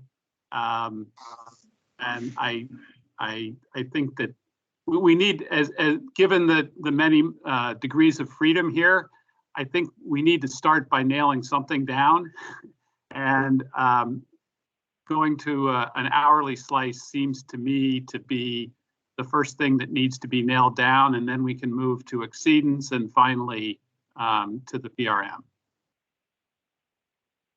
Yeah, thanks, Tom. Great points all around, and I strongly agree with this kind of start nailing down degrees of freedom piece. I think I very much aligned with you there. Looking forward to seeing the exceedance parameterization discussion. One thing I'll just flag again, I think I mentioned this earlier, is that we may really want to think about different approaches for energy and capacity. If we're thinking of energy being the primary kind of reliability contribution of variable energy resources, you may lose a lot of likely energy value by doing hourly exceedance. So that's something I think we should all look a little bit closer at as we get into the approach here. If it doesn't matter exactly which hour it comes in, like you may be able to get a lot more value, which may actually materialize in real life as well. I think we have Doug Carper coming up next. Okay, myself off mute. Yeah, thanks for some provocative, things to think about. I wanted to respond. So this is Doug Carper from Peninsula Clean Energy. So we are one of the aforementioned smaller LSEs out there, and thought I'd share some of our experience. I think in terms of how we would think about this as a compliance piece, it's not 87, 60, or however many products. It's really that each resource has one product, and that is its profile. And so, for example, PCE is probably a really good example of how to think about this, because we are engaged in trying to meet our load 87, 60 hours with renewables.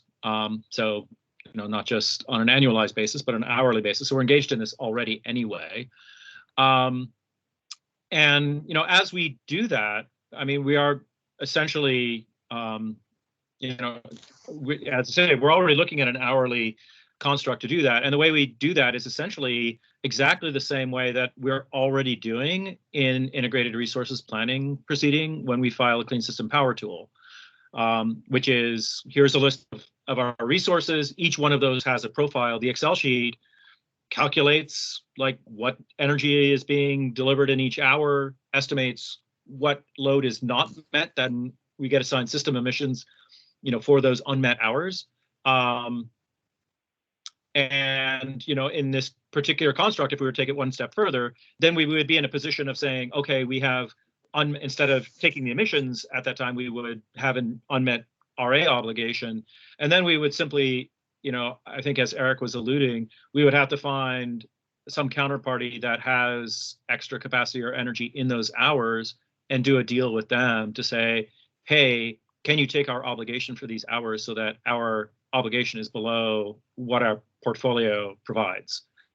So I think when we're thinking about administrative complexity and the actual process of doing this, recognize that it would be very comparable to filing our IRPs. And in fact, I have constructed a compliance tool from the Clean System Power tool, just personally sitting around playing with Excel. It's really not that complicated to do. So I think that we need to move our heads off the idea that this is many, many tiny products, and what it is more like a game of Tetris where you have big blocks and you have a small number of big blocks that are, to fill in a particular shape. And I think also I guess I still have questions too about the notion that this would cause, if we were to do a bottom-up approach, I am still wrapping my head around why that would be a problem at a system level, provided that everybody's load added up sums to the system load, and if everybody's added up meets the sum of all those parts, then the two should align from an RA perspective. And I know there's sort of more subtleties along there. But I do think one thing that would be a problem is if we do a top-down approach where everybody is trying to meet a percentage slice of the system load, that would get very uncomfortable for, particularly coastal load serving entities like PCE, because we are winter peaking. We don't have the giant summer peak that is driven by Southern California and Central Valley. So that would leave us in a position of having to meet our own load with resources 24/7, 365 days a year, and then having to procure for RA to meet a completely different portfolio. And it would be much better if we were generating a portfolio that meets our energy, and the adequacy of that portfolio also meets our RA needs. It seems like that is the alignment that we should be striving towards. So yeah, long story short, I don't think this is going to be that hard to do. My compliance folks may kick me under the table having heard me say that. There are going to be some pain points, but I don't think it's insurmountable. Great, thanks, Doug. A lot of good comments and points there. Yeah, and I would really endorse your comment about the resources product is its profile, right? Not each hour of its profile is its product. I really think that's the way we need to be thinking about this. One response is the question about bottom up versus top down. I think you're right in the aggregate that it shouldn't be that complicated, but there are some issues around kind of coincident peak, non-coincident peak for LSEs that I think Carrie brought up earlier could lead to over procurement. So that's something that would need to be looked at and I think tackled in the PRM exercise. Well, wouldn't I mean, if I can? Sorry, go ahead, Doug. Yeah, I mean, since we're procuring to all hours, it doesn't really matter that our peaks are non-coincident, because the system peak is, let's say it's a summer, August day, and it is however much. If we meet our share of that system peak, it's not going to be our own peak, but we're meeting our share of that peak, and everybody doing that is going to add up to the total system peak, even though it's not everybody's peak in that hour. Yeah, and I think this is an issue too, Doug. Just related to this, I think this was more of an issue historically when the coincident peaks shared, let's say, gas resources in that sort of peaking peak hour that could be used by multiple LSEs. if LSEs are all using storage and other preferred resources as a large portion of their kind of very specific peak, you couldn't reuse that for another LSE anyway. So I think the impact of this probably declines as we move forward. I know we're running probably way over here, so let me jump to, I have Noah, Paul, Lynn, and then Carrie and Eric. I don't know if you're back in the queue. If so, please leave your hands up, but if not, feel free to go down. So why don't we go to Noah first here? Hey, thanks, Nick. This is Noah Tong from Middle River Power. You know, as Doug and others have sort of talked about, with regards to what the product is, maybe you could help me and maybe rephrase on sort of this product that you are pitching with regards to the counting methodologies, right? Because they're both, they may be related. You know, I see that you're wanting to go to 24 hours or 24 slices, rather, not a 24-hour slice, but 24 slices for the granularity of it. Does that mean then on the resource scale, is there a minimum duration of 4 hours still apply, or does that allow a resource to go to 1 hour? Yeah, no, great questions. If you want to, yeah, let me see if I can frame this up. I was going to make a joke about the resources I'm pitching, the products I'm pitching, not pitching any products yet. Future endeavor. So what I'm thinking of is, and this is the way that this spreadsheet is constructed, and I believe the PG&E Edison spreadsheets are constructed as well, is, you know, let's say your product is a solar resource, 100 megawatts of a solar resource.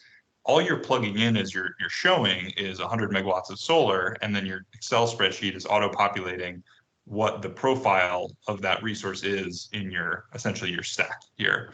So you're not buying hours 2 to 17 of a resource, you're buying 100 megawatts of solar, and then as Doug kind of articulated, the profile is the product. And so probably for many gas resources, that could just be a 24/7 profile. You know, you may have a gas contract with a resource that's limited that may require you to specify that it's only available from hours 12 through 18, I don't know, whatever the case is, right? And so I think that's the kind of critical difference, is you're getting a share of that resource, not specific sub hours of that resource. Because I think if folks could do it, they would just want to buy hours, you know, 16 through 22 of a gas resource. Well, the reality check is nobody else wants hours, you know, noon through 16, right? You've got to actually take a share of that resource. And maybe there's a little bit of transactability around the edges, as Eric mentioned, but fundamentally, you're not going to get away with just buying that gas resource for like the 5 peak hours of the month any more than you can under the current construct. Did that answer your question, Noah? No, I don't think it did. Can we go to slide 31? Maybe this is a easier example. You know, I'm looking at sort of the way you've got your 1 hour slice resources. Oh yeah, sorry. So like I missed that piece. Yeah, so like if you have 6 hours ending 16 and 17, that's, you know, you need something to fill the gap. For RA research, and you have the rest of the time sort of, you know, with the other 4 hour duration storage there, what would you do? Would you allow a energy storage resource to be 1 hour so that you can fill in the gap? And right. Or will you still need to buy a 4 hour minimum duration resource? Yeah, great question, Noah. So the way that I've constructed this model is that I've got a very specific capacity and energy capacity of that battery. It's 250 megawatts and 1,000 megawatt hours. And I've just let the model allocate essentially the energy storage of that resource as needed across hours, right? So while it's a 4 hour product, it's not really needed in a, you know, clear 4 hour block. I think SCE in their proposal suggested 4 hour minimums, but I think allowing the resource to actually be optimized across a kind of non-standard blocks of hours gives a lot of benefit and is a relatively easy check. I just have a check in my model that says, is the energy storage dispatch, you know, less than 1,000 megawatt hours? Yes. Does it peak its capacity output, its power output at less than 250 megawatts? Yes. and you could either do that kind of on a manual basis as an LSE or just have an Excel tool that sort of automates and checks how that storage is allocated. Does that get more to your question? Yeah, I mean, I think what you are suggesting seems to be more of an after the fact check. I do not, I can't envision at this time, during procurement through the bilateral contracting, that someone will say, okay, let me go check whether or not this sort of fits my gap, right? You might still end up having some humps here and there, because you have extra megawatts or megawatt hours sort of in your case, right? I guess I'm not sold yet on the administrative or complexity or the lack thereof from this 24-hour mechanism. Yeah, and I don't want to say it's easy, but I don't think decarbonizing the grid reliably is an easy exercise, right? But I guess what I'm getting at is it's not like everybody's chasing after hour by hour products. Folks are chasing after a collective portfolio that meets certain tests. That's very different than transacting bilaterally for 288 products. I think that's kind of what I'm suggesting here. Okay. And you don't necessarily need to go buy a battery that's agreeing to this exact output in September. You're buying a 4-hour battery or whatever configuration you're buying, and that battery is bidding into CAISO based on its must offer obligation, and you're applying it in your resource portfolio based on however you think it needs to be dispatched to meet your resource portfolio. And in a perfect world, that must offer obligation should look in broad strokes kind of like what happens here. I mean, I guess overall this is somewhat what happens in the CAISO's day-ahead market, whereas the RA framework is much more of a planning framework for sort of a stack type of analysis or accounting, right? This is not, as long as the LOLE 1 in 10 sort of is met with the right PRM, we've given the CAISO the right set amount of resources to be optimized over either the entire month or the entire season. So when I look at 1-hour slices, I tend to see it being more, much more complex in trying to meet compliance purposes and transactions. But if you would think about changing it to be much more of it gives the optionality for LSEs to optimize to their load. That may, but the capacity product doesn't change. That might be workable.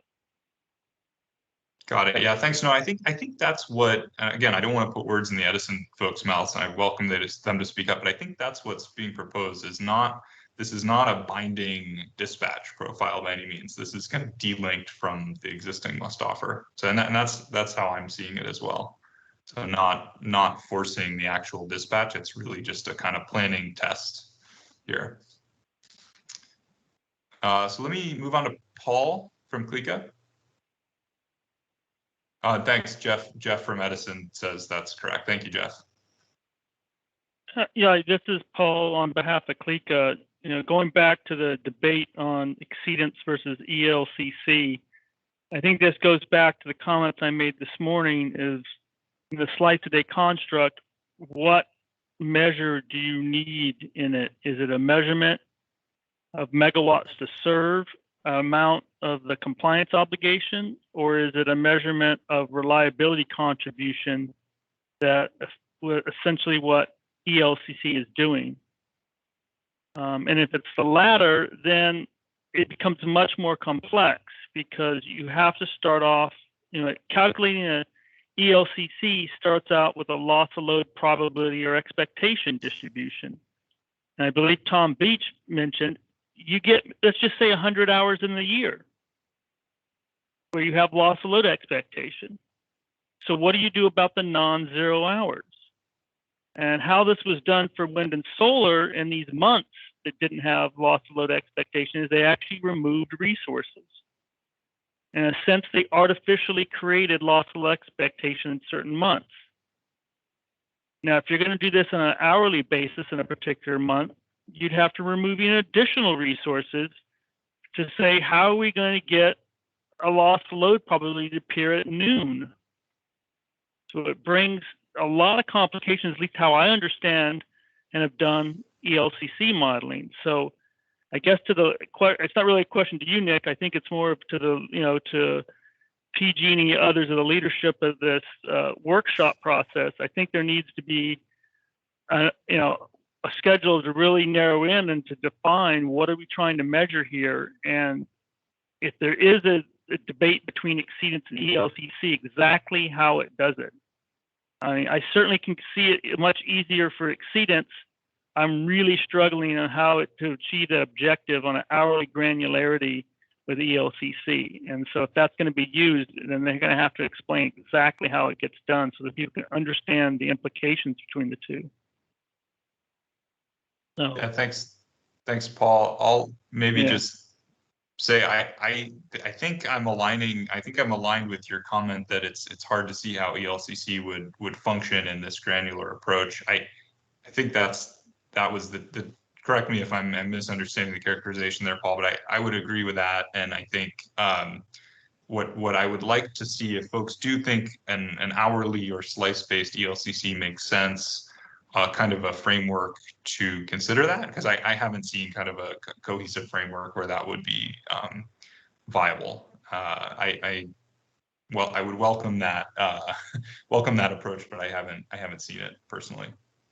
Yeah, like I said, I mean, I think Kathleen mentioned there was an ELCC done for PJM that she said it was hourly, but then I wasn't quite sure. But if there is some sort of approach that I haven't seen before that can do this, then I'd like to, hopefully someone who has that knowledge can present what was done, because I haven't seen it. So, but that would need to be understood before sort of going forward. Nick, this is, and Paul, I think this is Kathleen. I've tried to clarify this, and I apologize. I tried to clarify when I was on earlier and in the chat. I'm not suggesting an hourly ELCC or suggesting that PJM did that. What I was saying is that loss of load probability hours are the first step to performing an ELCC.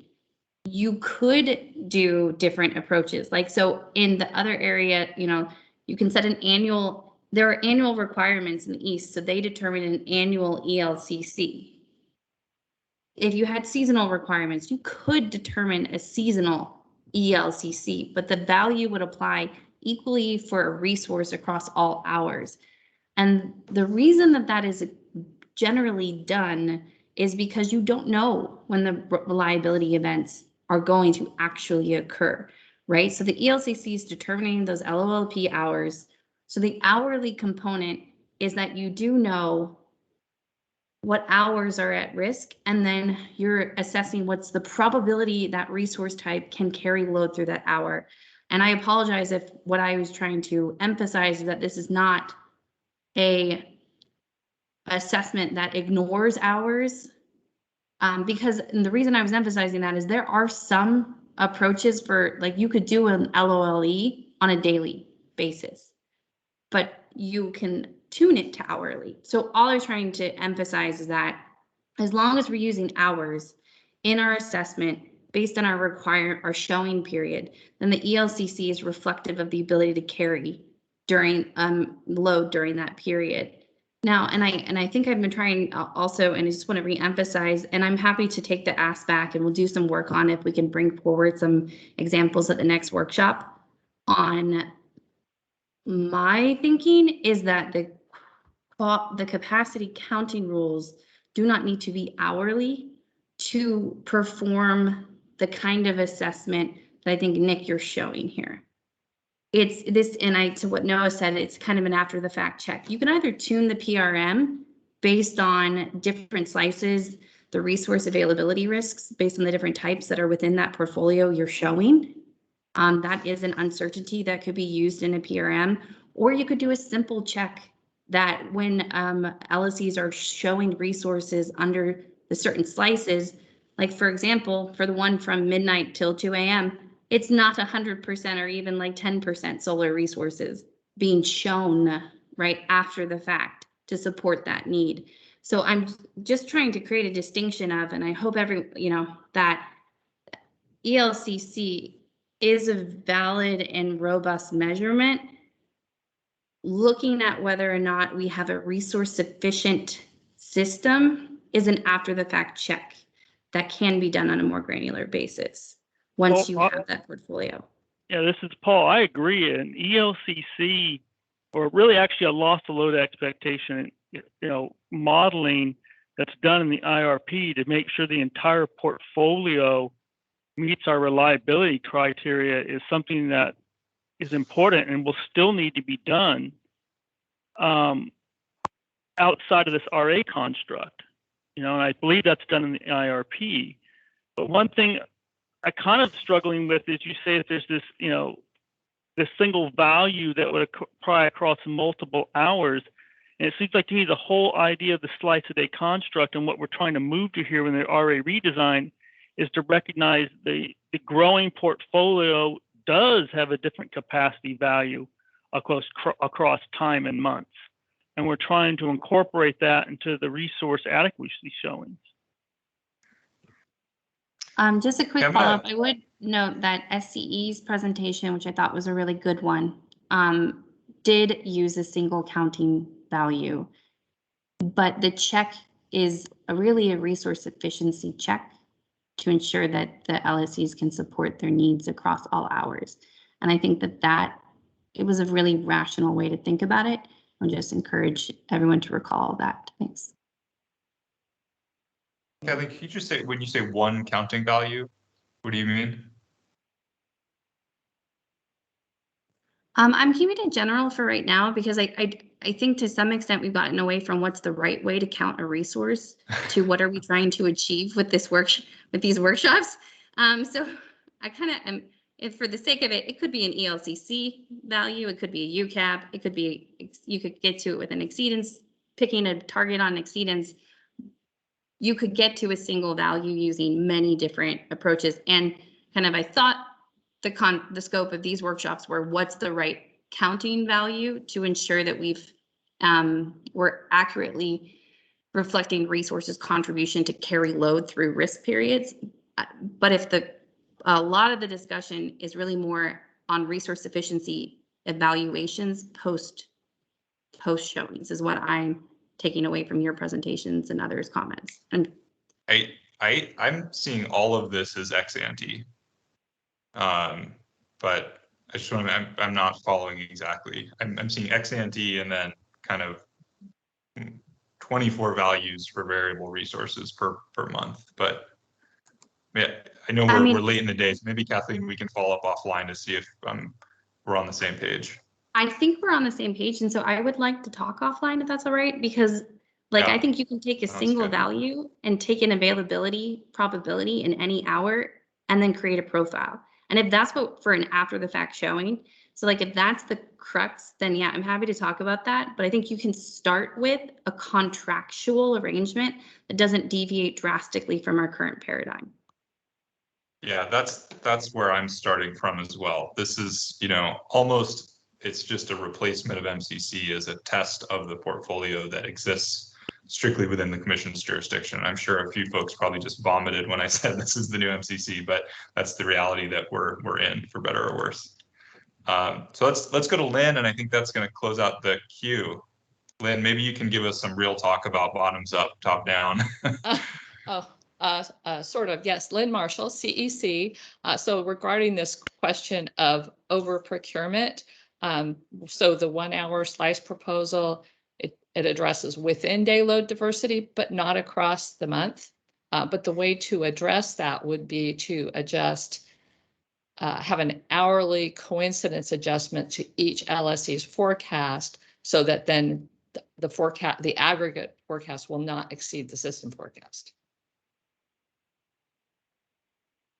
Yeah, thanks, Lynn. Are you thinking that would be done just across all hours? You would multiply it by that, or hour specific or?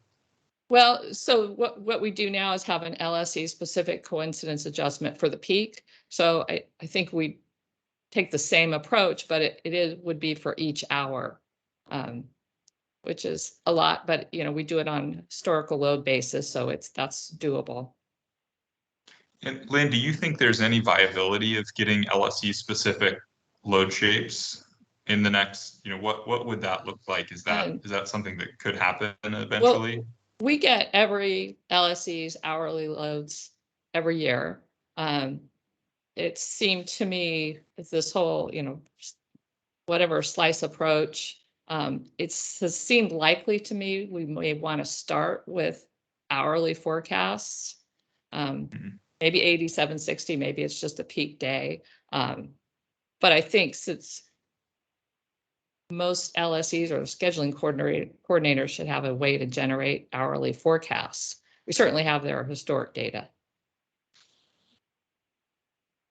Got it. Thanks, Lynn. Yeah, I think I don't know if that fits in resource counting, but hopefully that's a theme we can all come back to, because I think this bottoms up, top down piece is really significant as has come up today. Great. I think that's the end of the queue. I know there's like a lot going on in the chat.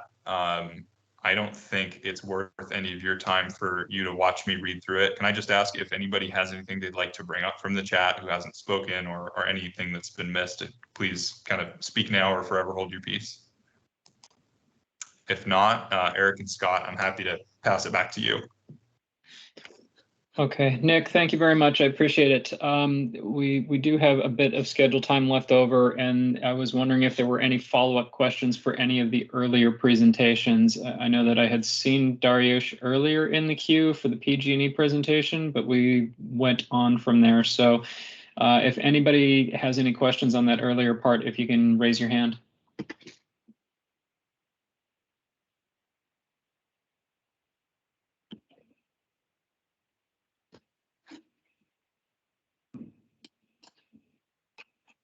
I do see Bridget's hand is raised. Bridget, go ahead.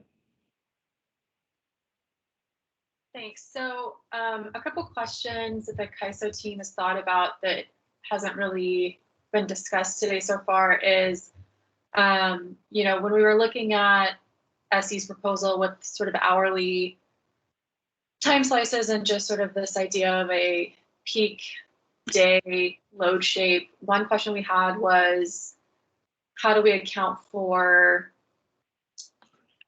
and we have energy limited resources, how do we account for sort of energy limitations across the month? Or you can maybe think about, a lot of DR programs only have a max availability of 24 hours in the month. And so how are we thinking about representing sort of those energy limitations or those kinds of resources where, are we assuming everybody has to have at least, 30 days worth of energy to be able to count, or do we need some other discounting if they're, sub that?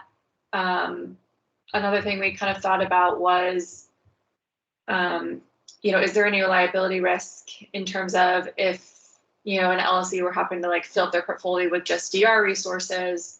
Today we have the FCC buckets to kind of address, some of those limitations. So, just wanted throwing it out there, do we need to consider, even with the slice of day, is there any other checks we need to put on resources to either better account for these, intra-month, intra-season availability limitations, or, how do we recognize that not all resources are available for all days in the month, or have minimum downtimes between events, other aspects of use limitations beyond, I think we spent a lot of time talking about wind and solar today, but there are other resource types like hydro, DR, that might have other limitations around how they should be counting, as well as, PG&E pointed out that non-dispatchable resources, their sort of exceedance is looking back at the RAM assessment hours. Do we need to modify their QCs to either be a 24/7 assessment? So just kind of throwing out other resource types for us to consider. So stop there. Thank you. Thank you, Bridget. Sergio. Thanks, Eric. Sergio Dueñas with CISA. I'd like, in a way, to echo those sort of questions by Bridget. I think a topic that we've been trying to think through at CISA is how to address multi-day reliability concerns. I propose or pose the idea that perhaps instead of thinking it as caps, limits, or requirements on resources, we need to think it as in what part of the requirement are we absorbing or representing this risk. So basically what I'm trying to say with that is, we know there is a probability that we have some form of outlier weather event in which, let's say, it doesn't even need to be that outlier, but we have wildfires that are blocking the sun considerably, hindering solar generation, for example. If that is the case, we would need to represent that probability somehow, either with more conservative exceedance values, or perhaps with increased PRMs in some hours or in some months.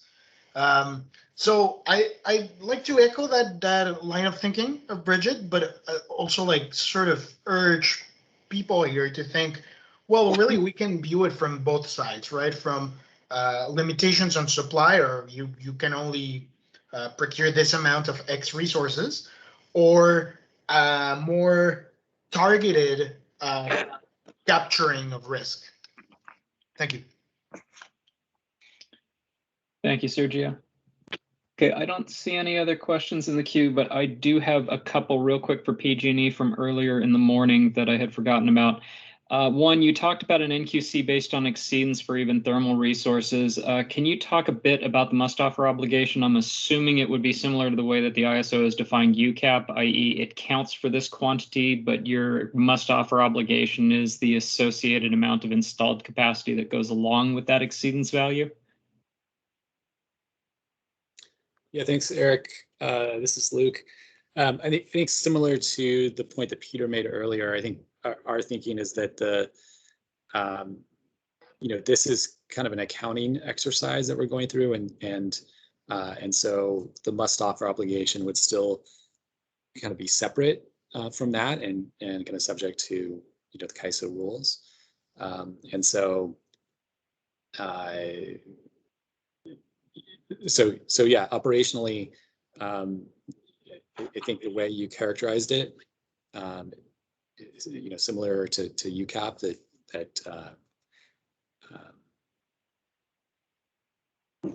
that it would be subject to kind of that set of rules. Okay, and then the other follow-up question I had for you was that you talked about a number of different resources, but there's a couple that are missing from there. The first one would be hydro, and the second one would be a use-limited thermal. Can you talk a little bit about what you've thought of in those spaces? Yeah, so hydro is currently subject to an exceedance that was just implemented, I would say like 1 or 2 years ago. And so our thinking is that, at least as a start, that might be a framework that could be used for hydro. And, maybe there's tweaks that need to be made to it. But at least our kind of thinking at this point is that we wouldn't make a lot of changes to hydro at this point. Now there are kind of all of the multi-day, reliability kind of issues that Bridget raised, which I think is kind of a separate issue that does need to be discussed.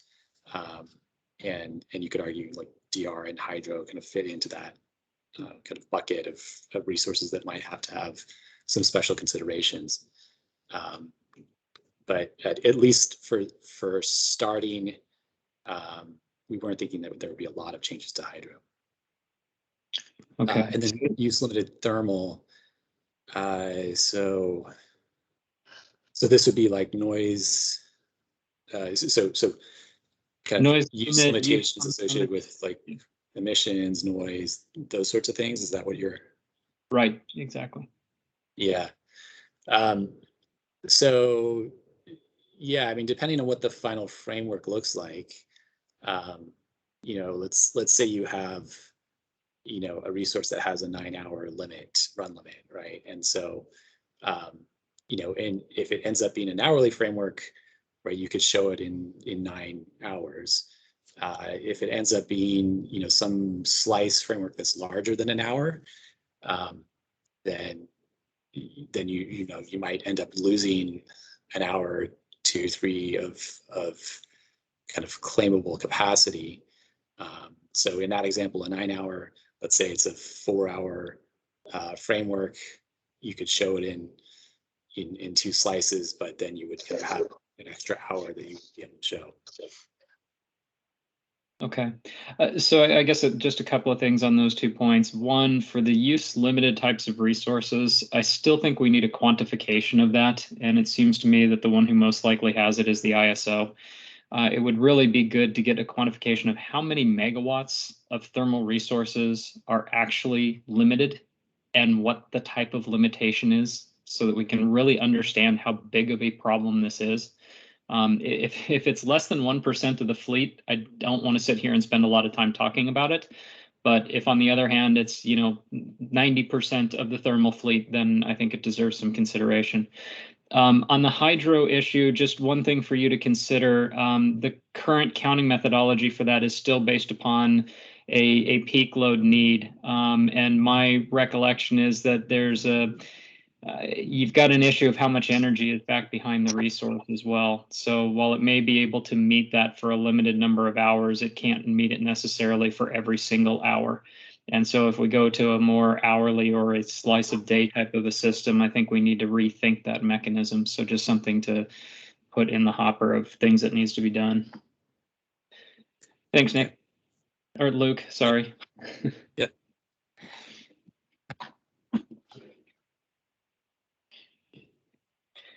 Okay, looks like Matt, are you back in queue?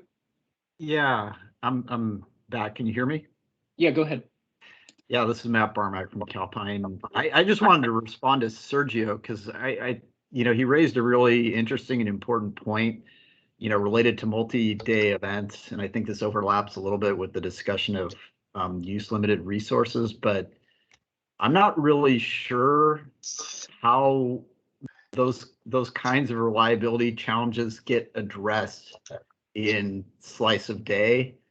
I don't think just goosing the planning reserve margin hydro counting on their proposal actually fixes the problem. You can imagine, like sort of in Sergio's example where there's cloud cover, so there's no sun, so the storage can't fill. Goosing the planning reserve margin so that potentially more solar is procured to fill the storage, that actually isn't helpful. And I think an ELCC analysis sort of under the status quo structure potentially does get at those issues, as long as the simulations that are used to develop the ELCCs reflect these kinds of multi-day events.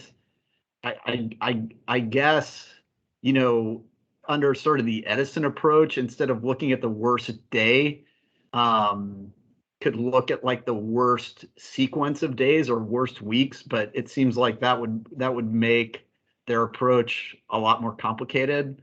So I just, wanted to flag that I think Sergio raised a really important issue, and I'm not sure there are any really good solutions to it in this framework.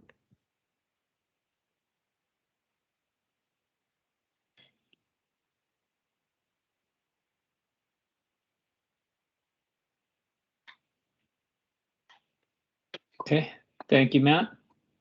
I've got Nick. Hey, Eric, I saw Sergio, your hand popped up in response there. Do you want to jump in first? Yeah, thank you, Nick. I'll be really brief. I partially and respectfully disagree with the idea that considering the PRM as a potential tool to address outlier reliability events would be either methodologically or legally incorrect. I think Well, the PRM is there for us to capture uncertainty of other forecasts that might not be easily captured by the method that we've used, right? So today, we're trying to plan for 1 in 2 conditions. We're using a series of counting conventions that don't really connect to 1 in 2 conditions that are correlated with other conditions.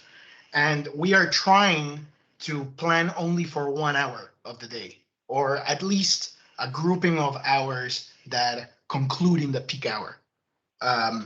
Under the slice of day proposal, we can be more targeted with when we need more or less of that leeway, when we have more or less of that uncertainty.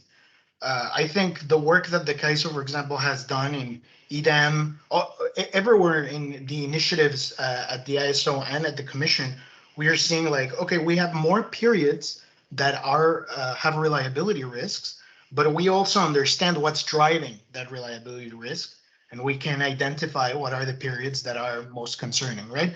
The net peak period, some early morning periods, and that flexibility in the slice of day proposal would allow us to understand, well, maybe in this subset of hours, I don't need this big of a buffer because I have reliable data on either output or load expectations.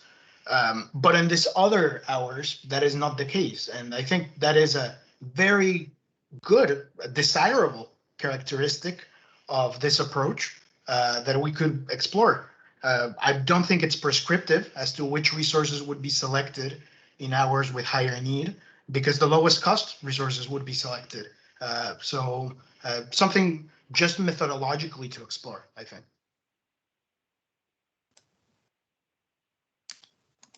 And maybe I'll just jump in and echo off that comment, Sergio. I think this discussion, to me, just sort of bringing this all back together, really highlights the need for 2 kind of key methodological principles. You know, one is precision, and that gets to the granularity question, but the other is the statistical question around what values we use and how we sort of weight those values. And I think, you know, RA at its core is an exercise at looking at the tails of distributions, right? It's about looking at extreme or bad events that we don't want to have specific impacts. So as I think about, you know, as we think about all of these very specific analyses and calibration we have to do, I think, Sergio, this is the point you made, is I don't want us to be thinking of the PRM as just the lever to deal with these issues at the end of the day. I think we need to be very conscientious about tackling with as much precision as we can, getting the distributions and parameters set up on the front end, rather than just thinking about the PRM as sort of the parking lot where every issue we didn't deal with just gets dumped into that. But as we do that, we also need to think about, if we're getting really precise and maybe critical in our review, let's say of a renewable resource, we shouldn't be so sort of critical in that review to a degree that's much more critical than gas resources are treated with UCAP, or how critically we're thinking about energy constraints for a hydro resource or any other resource, right? We need to sort of, even though the methodologies will be different, we need some alignment in sort of how sort of critically we're reviewing each set of resources, so, and load as well, so that when we get to that PRM stage, we're not, let's say, specifying all the risk for solar and socializing all the risk for hydro, so that we dump it all into the PRM and it sort of hits all resources equally. So I really think that's just a mentality that I want us all to think about bringing in, is some equity across resources that's really achieved by being, you know, precise and thoughtful in setting up the parameters on the front end. And maybe if I can kind of add a question or ask, sort of generic ask to the facilitators here coming out of that, is maybe if we can take just a couple minutes towards the end of this about thinking about, you know, now that we're halfway through the workshops, how do we want to focus our time and attention and sort of long laundry list of action items for both stakeholders and also, you know, agencies at the end of this, so that we've got something kind of aligned at the end. You know, if we're setting up a system where we expect the CEC to be providing a bunch of bottom-up load curves, are we kind of going through the process of making sure the CEC has buy-in? If we're setting up a process where the commission is going to need to do a lot of LOLE-based calibration of the PRM in 6 months? Are we setting up the groundwork so that the commission has that same expectation? That's sort of the, you know, the ethos of the discussion here. So I think maybe flagging how we tackle each of these items could be really beneficial as we move into the kind of final stages of workshops here. Okay, thank you. Okay, I don't see any further questions. So I definitely appreciate the discussion today. I know that went far longer than 1 o'clock, but I'm glad we had the padding in so that we could get through all of the questions today. Again, if you wish to present in 2 weeks' time, you need to notify Scott or myself. And then we're going to need to know how much time you're looking for, what the topic is, and then get a copy of the presentation so that we can put everything together and get the agenda set up. So I have already had a few people respond to that, and I do appreciate it. Thank you very much. And we will look forward to talking with you in 2 weeks' time. Thank you all very much.